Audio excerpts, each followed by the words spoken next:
Hey everybody, welcome to Sum It Up. I'm Jordan. My name's Tad. Is your growing business making you less money? If so, we're going to talk about a couple of things that you need to focus on to help fix the bottom line. How can a growing business overall make less money? So it's just interesting. The economy is just crazy and people are so busy, they can't keep up on their work. And it's just been really interesting as I sat this last year at the end of 2021, I sat with my clients and went through their year, right? Mm-hmm. It's like, okay, let's kind of review this. And their revenue at the top line, so whether you have sales or rent or service income or whatever it is you do for your business, mm-hmm.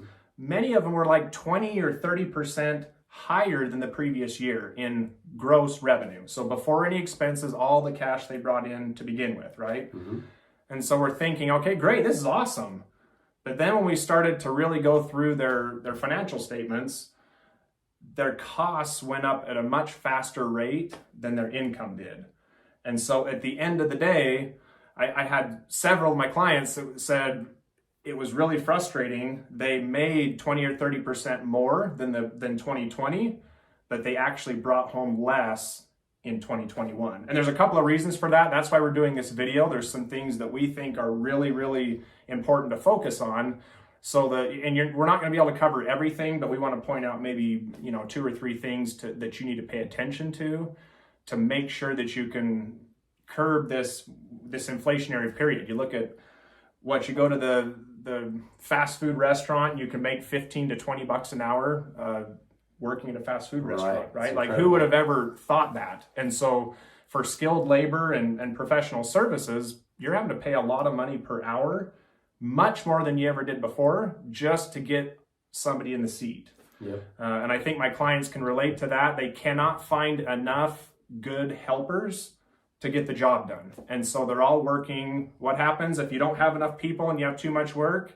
They end up doing overtime. Yep. And that is brutal. And this is why you should be at least reviewing your financials once a month to see where you're at.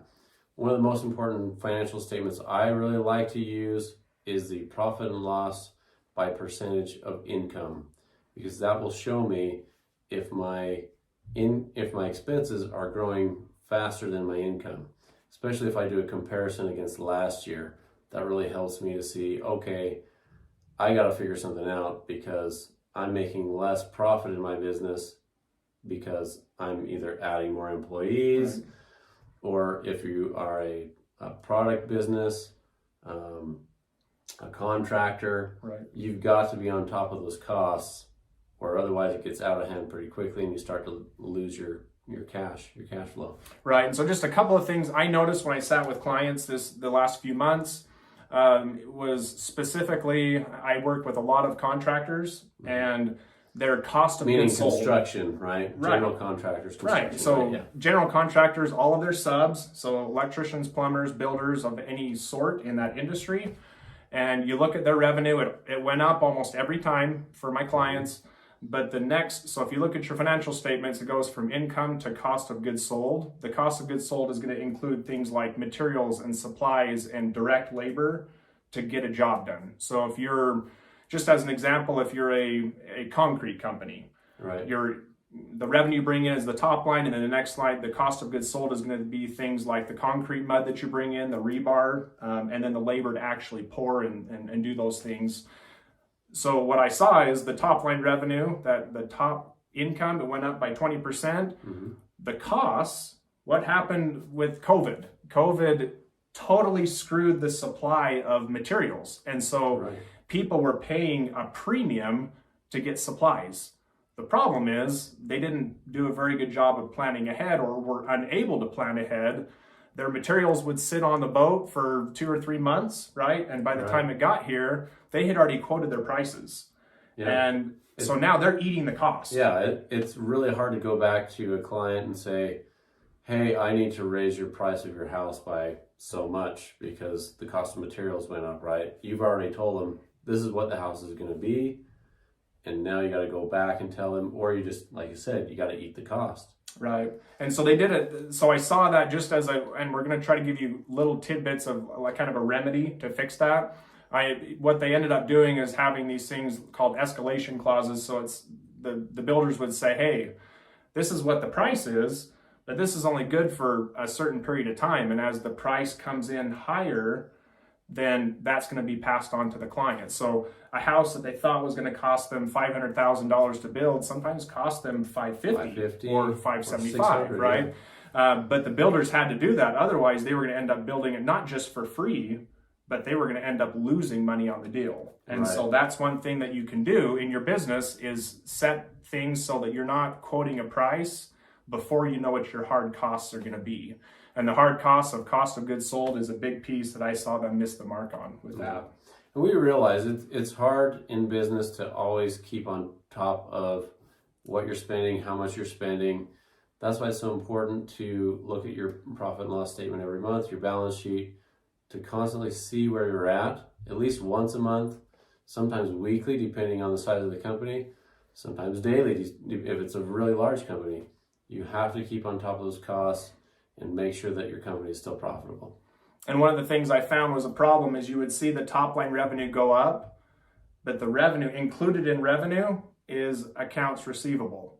So people were billing their clients, and then clients couldn't pay right away. Yeah. They still had to pay for the materials. They still had to pay for the labor to get the job done, but they haven't collected the money. So the other problem I saw is revenue is going up, but on the balance sheet, the accounts receivable was climbing too fast. Yeah. And so it created a cash flow problem for many, many clients. Yeah, so in other words, you invoice a bunch of people out and you're not getting paid on those invoices.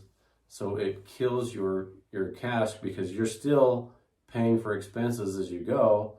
And pretty soon you're running out of money and you're running out of time. Right. And so we just want to make sure you understand kind of when it comes to, we like to throw these terms out. Sometimes they don't make sense. So we do want to make sure that you understand what we're talking about. So the balance sheet, we've done some videos a little bit about this, but as a recap, the balance sheet's going to include things like the assets, cash, accounts receivable is anything that you sent a bill out for, right? So you said, hey, you guys owe me this money. You finish a job. You send the invoice to your customer or client saying you owe me this much money. That's considered accounts receivable. So that's something that you've done the work for, but you haven't gotten the cash for. And so it's really important to know that. And if you don't create a way to collect your revenue or collect the cash that you're owed more quickly, you're going to create a problem where people are going to owe you more and more money. And you're doing more and more jobs, but the cash is going to run out before you get replenished by your customers or clients. So we cannot stress that enough. Like it really is important to make sure that you're making really good efforts to collect the revenue that's owed to you, because otherwise those things like the cost of goods sold I mentioned, and the other big thing is payroll. We're going to get to that here in a second. You got to pay your guys now. And you got to make sure you have enough cash. So as your as your income goes up, your cash balance in the bank, it better be climbing as well. You can't keep it at $100,000.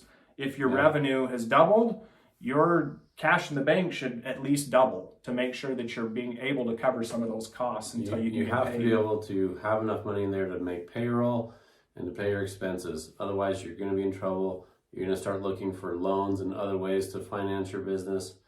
And a lot of times we see that it's not really necessary to do that. If you're able to take a little bit of time, watch your financials, and plan ahead. Right. And so there's a lot of things I could talk about. And I know Jordan's seen a lot of the same types of things with his clients. But the other thing we really want to address is labor. Cost of labor is so high. And so when you're bidding, when you're quoting prices to clients or customers, you need to anticipate what it's going to take to get the job done. And as your payroll goes up, as you hire more and more employees, it's not just the hourly rate that you're paying more for. Your insurance goes up, right? Yep. The payroll taxes go up. The liabilities associated with having more and more employees. Sometimes you have to hire one or two office people to be able to help out with all these other people. Your accounting costs will go up. Your attorney's fees a lot of times will go up. And unfortunately, I noticed that many of my clients miss the mark on capturing some of those costs that fluctuate or go up or down. as your income goes up or down. So you need to pay attention to that and make sure you're building that in. And if you're not sure how your costs change with your income, you should be talking with your accountant to make sure you understand how things move back and forth. And I feel like this last year, between materials not being captured properly because the supply was so bad and the labor costs being so terribly high, I know in our firm, we had to do a mid-year raise, which we typically don't do, right? Because we had to do a cost of living because the prices were going up so fast for everything. Our employees weren't even keeping up with the cost of living. So we did a mid-year pay increase and the year-end like normal. And so our staff costs went up a ton, which means we have to adjust our fees to accommodate that. Otherwise, we're just losing money. And so those are some of the things that we noticed that were really a big problem this last year. So as you go in and through 2022, make sure that you're anticipating that as much as possible. Talk with your suppliers, find out if they know that there's prices coming down the line that are going to change, so you can account for that in your bids. Yeah. Thank you everyone for watching. Hopefully you found something that helps you in your business going forward, especially in this year and continuing on. And please like and subscribe. And thanks so much for watching. We'll catch you next time.